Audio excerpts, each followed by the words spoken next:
Hey, PWOC ladies. This is Mari Yarber, your historian this year. And just wanted to come back with you to introduce our first legacy moment. Last time we talked about what a legacy moment was going to be about. And so today we're going to talk a little bit about why we're having a legacy moment. And we talked a little bit last time about how in the legacy moments, our purpose is to recount God's faithfulness. We want to talk about how God's been faithful to us as individuals and as a PWOC body. I didn't know this, you probably did, but who knew that PWOC used to have these conferences and they would have breakout sessions where you could actually learn about the history of our organization and how it got started. I never got the opportunity to participate in that. If you did, we'd love to hear about your experiences in the comments. You can let us know.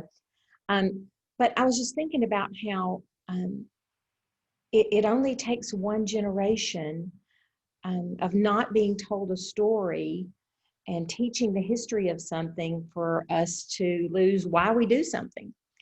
And I was reminded in the Old Testament with the children of Israel in Joshua chapter 4, verses 20 through 24. And he said to this, and those 12 stones which they had taken from the Jordan, Joshua set up at Gilgal. And he said to the sons of Israel, when your children ask their fathers in the time to come, saying, what are these stones? Then you shall inform your children, saying, Israel crossed the Jordan on dry ground. For the Lord your God dried up the waters of the Jordan before you until you had crossed, just as the Lord had done to the Red Sea, which he dried up before us until we had crossed, that all the peoples of the earth may know that the hand of the Lord is mighty, so that you may fear the Lord your God forever. And I love that in the Old Testament, they used these stones as a reminder of God's faithfulness to dry up the waters. And that's just a powerful reminder of what God can do in our life. And I think having a visual reminder, it helps me. I don't know if it helps you, but having a visual reminder really helps me. And so I want to talk to you today about a different stone. So this year, we are celebrating the 65th anniversary of PWOC. And I was thinking about anniversaries, like wedding anniversaries. And I know there's a golden one and a silver one. And I was thinking, I have no idea what a 65th anniversary, what the symbol is. Well, now you know. It's the blue sapphire. And of course, this is not a beautiful blue sapphire gem, but it's my visual that I brought today to remind us that this is the 65th anniversary of PWOC. And, you know, all the different stones have meaning. So the meaning behind the blue sapphire, it stands for extreme hardness, transparency. It's meant for the long haul, and it's also a symbol of heaven. You know, it reminds me that when Christ is in the center of my life, then I'm strong and I have his source of strength. When I get things out of order, that's when I can get overwhelmed. So I'm hoping that it will remind us when we see this that we can be strong when we have Christ as our source of strength. And the transparency reminds me that when we can't be transparent with anyone else, when we feel that way, we can always be transparent with the Lord. He already knows. He knows us. He loves us. He died for us just the way we are. And then he goes about doing the cleansing of our heart and the teaching of our spirit, making us in his image, more like him every day.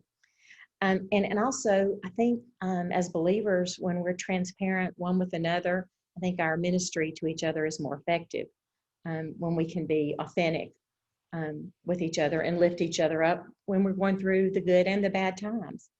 You know, the sapphire is mentioned several times in the Bible, and a couple of times I wanted to point out to you today.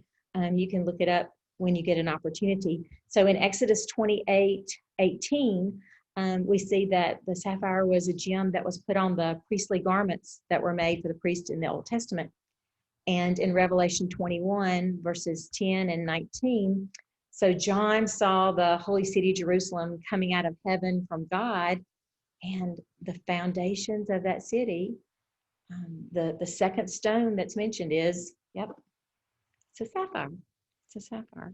So I'm hoping that this little visual will help us to remember our connection to Scripture and the Word and the Lord, and also the longevity of Protestant women of the chapel, and the call that we have on our life to continue this ministry. In talking about the early days of PWOC and the anniversary of PWOC, I'm going to try to do something with some technology, so bear with me, okay? So in the early days, there we go. I hope that you can see that. So in the early days, PWOC was originally begun as a service to chaplains. And you see in this picture, it was during World War II. So the first PWOC was in 1952 in Nuremberg, Germany, at the chapel there. And so Chaplain Kirtley thought this was such a great idea. And in 1955, he called on all the women's groups, all the women of the other chapels and installations to start PWOC organizations across Europe.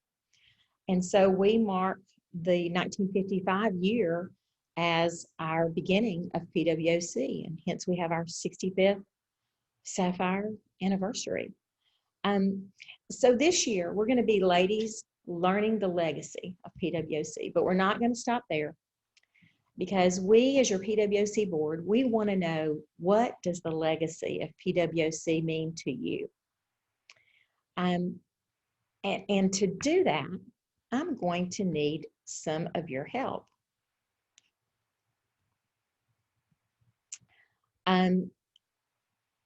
I would love for you to help me fill in the rest of the story. Please be looking for your PWOC newsletter. It's going to start coming in the email once a week, starting next week, I believe. And we would just love for you to fill out. I'm going to have a historian's questionnaire on the newsletter. And I would love for you to answer some questions about your experience with PWOC. And maybe you might even be willing to share a word of testimony with our sisters. Maybe come on a legacy moment with me and share about the impact that PWOC has had in your life. We would welcome that, and we'd appreciate your input. So just some takeaways from today, especially during these trying and unusual times. Let's recount God's faithfulness one to another. If you have experienced God's faithfulness, I would love for you to respond today by putting a thumbs up in the comment section, or a word of testimony or praise about what God's doing in your life. Think about what an encouragement it would mean to one another. We opened up that page and we saw those thumbs up and we heard those words of testimony when we could rejoice with one another. And so we would just really love to encourage one another and see how God's working in your life. I would love to tell you that just today, I am so excited because I'm going to give a word of testimony that we are getting closer and closer to some alternative kickoff plans. And we're not ready to share it with you yet, but today we made a big step closer to getting some information. I'm hoping by next week we can give you some solid details about kickoff. We are so thrilled, and God just opened up some doors today, and we are excited about being able to share that with you. And so I'm hoping that Sherry will be able to share those details with you next week. Also, if you are not a part of our email list and you would like to do that, please send your email address to fortjacksonpwoc@gmail.com. And so I'm going to leave you with this picture and tell you that if you want to experience a really cool legacy moment, probably my favorite so far of the ones I'm planning to do, join me next week on Friday, and I would love to share with you some things about this picture that I know. And I'm hoping that some of you will have things that you can add. I hope that you have a great weekend, and it is a pleasure to serve you. And we look forward to having a kickoff with you very soon. Have a great weekend. Bye.